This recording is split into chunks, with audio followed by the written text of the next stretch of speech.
Hello folks, this is Ron Cross. I want to take a moment and share my thoughts on the Second Amendment. You know, we've been told lately that the Second Amendment is something that can be regulated by the states. I would just like to say that based on my research that is not true.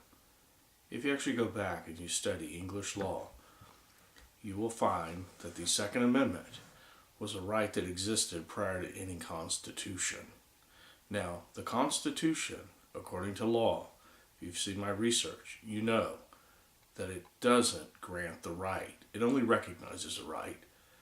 The right of the people to keep and bear arms shall not be infringed is only part of what the Second Amendment says. But let's look at the Second Amendment in a whole. But let's settle a couple of things. First of all, that any state law or law that Congress would pass, if it violates the Constitution, it's null and void. So let's set the precedent. If you do your research, you'll see that the right to keep and bear arms existed prior to the Constitution and the formation of this country. The Constitution doesn't grant that right by law, it recognizes it. Now, if you'll go back and see my other videos that I've done on the Second Amendment, you'll see I have the research, I've done it.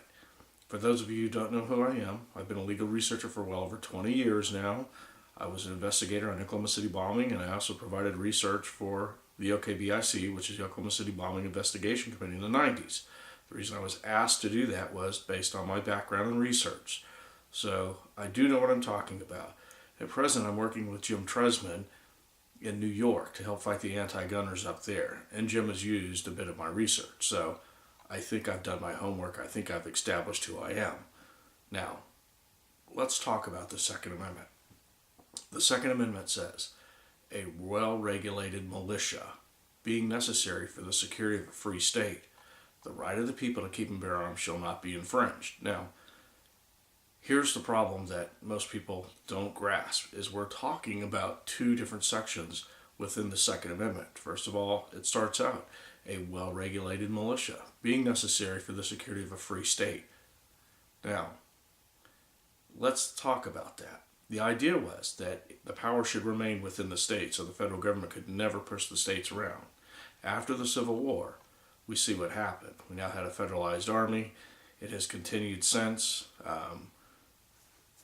and that's how they keep a standing army. Now, according to the Third Amendment of the Constitution, we're not supposed to have troops quartered among us. So the only way that we're allowed to keep a standing army is in time of emergencies and such. So if you go back and read, you'll see that in history, that prior to World War II and World War I, we didn't have much of a military based on that reason. Now, the reason the Founding Fathers didn't want a standing military is they knew that that military could be used against the people. Now, if you look at Title 10 of the United States Codes and Services, you'll see who the militia is. It tells you exactly who they are. So take a look at that. Also, your state constitution will tell you who the militia is. There are three different categories of the militia. So you need to take a look at those and see for yourself what it says. Now, so we know the first part has to do with the right of the state to have a organized military force, so to speak, for the security of a free state. So again, a well-regulated militia being necessary for the security of a free state. Now let's go with the other part of it, which after that says, the right of the people to keep and bear arms shall not be infringed. So that is separate from the militia issue. Let's talk about that. So the right of the people to keep and bear arms shall not be infringed. What does that mean? That simply means that the right to defend yourself as a human being is a God-given right, not something that the state or the government can take from you as they're trying to do now. This is how they regulate gun control. This is why they do that. Now, some of them have went back to use the militia clause to say that they have the right to regulate the militia. Now they do. The state legislators absolutely do have the right to regulate the militia as a whole, as a force. But they do not have the right to regulate you as a citizen and your right of self-defense. And this is where it gets very, very tricky. So if you look at it, even the study that I saw, that I have possession of, in 2004 that came out of the Bush administration through the AG's office, clearly points out that it is an individual right. Now, the same word, the right of the people, is used in several of the Bill of Rights. We see it in the first, we see it in the second, we see it in the fourth, and we see it in the fifth. So we know there has been more than one time when the rights of the people were violated and the Supreme Court overturned it. Why? Because those rights are unalienable rights, meaning that they are God-given rights. That's what the Second Amendment is all about.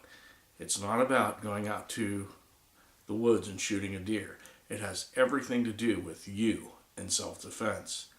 So, as a militia member, so to speak, yes, the state would have a right to regulate you as, let's say, National Guard, which really wouldn't be National Guard, it would be more State Guard.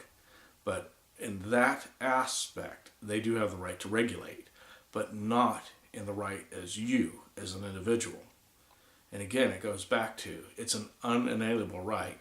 They don't have the right to, or the authority to deprive you of that right. So the next time somebody asks about the Second Amendment, tell them to do their research. Tell them to go back and look, and they'll see that that right existed. In fact, I'll go further. That in Title 18 of the USCs, USCSs, when it talks about which United States Codes and Services, in Section 241, Chapter 13, and I believe it's in paragraph 26. I'd have to double check, but if you'll look that up, which you're probably not going to be able to do online, you can look up the USCs, which is United States Codes, but you cannot look up the United States Codes and Services, which is the annotated version. But if you look that up on the right to bear arms, you will see that it says, where it says shall not be infringed, means no more than it shall not be infringed by Congress. Now, we know clearly that Congress has infringed upon those rights by passing the gun laws that they have, and the states have jumped in as well. So what we have is a problem with Congress and the states trying to regulate a God-given right. Now, again, you have to understand the whole Second Amendment, that the first part deals with the militia as a military force. The second part deals with you and your individual right to defend yourself. That's what it's about. It's not about the militia in that part. It does recognize, though, who the militia is.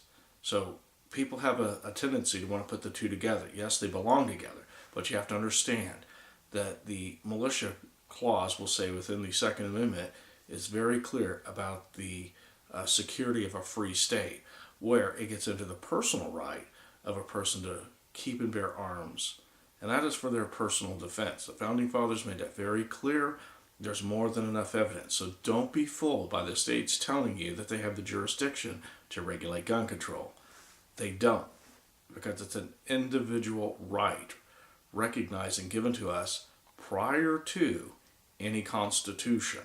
The only right or authority that the state really has is to legislate the carrying of arms for militia use, not for personal use. Folks, I hope this has helped you. Again, research it, do your own research, come to your own conclusions. Again, I've been a legal researcher for well over 20 years. This is Ron Cross. Thank you.